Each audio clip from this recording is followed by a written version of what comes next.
So, hello mga kanang binangno. So, balik na punta og buhat og video.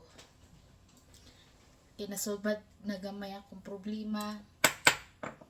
At least, nakamove on ako gamay. So, pass. So, now, magluto ko ron og shrimp with butter and garlic.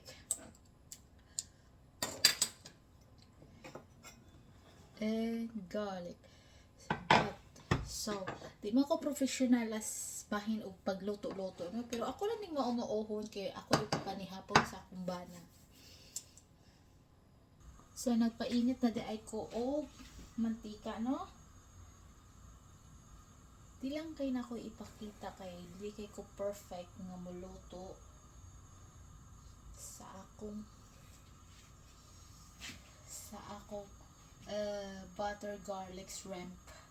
Di ko perfect, ang ako lang ang ako'y ikasupasudan sa akong palalat. So nagpainit ko sa pan para masugdanan ako.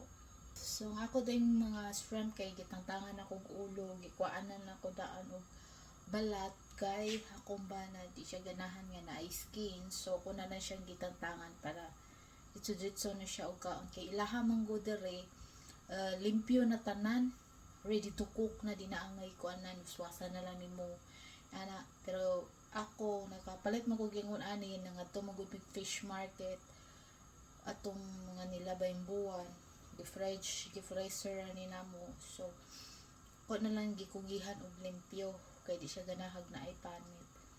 So nabukal na nga tong butter nga tong gibutang no, nalanay na tanan. Di lang kay nako ipakita mga kanang binangkay pugat. Dili ko perfect ka muluto pero sulayan lang gyud nako. So, dara na, nagisa na ko sa ahos. Ako na gamit og mantika ang butter. So, ayan na. Ako na ni, ilunod ang shrimp or prawns. So, dara na. Kung ako gilabay ang ulo, kaya naman sa ditong lang, diba?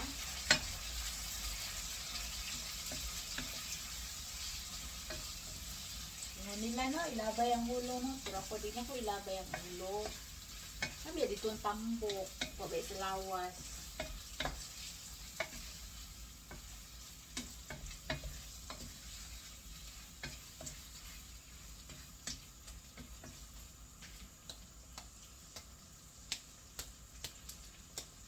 Santang ato pa nang diluto, pabuto na to nga mupuwa ang shrimp. Tara na akong butter garlic shrimp.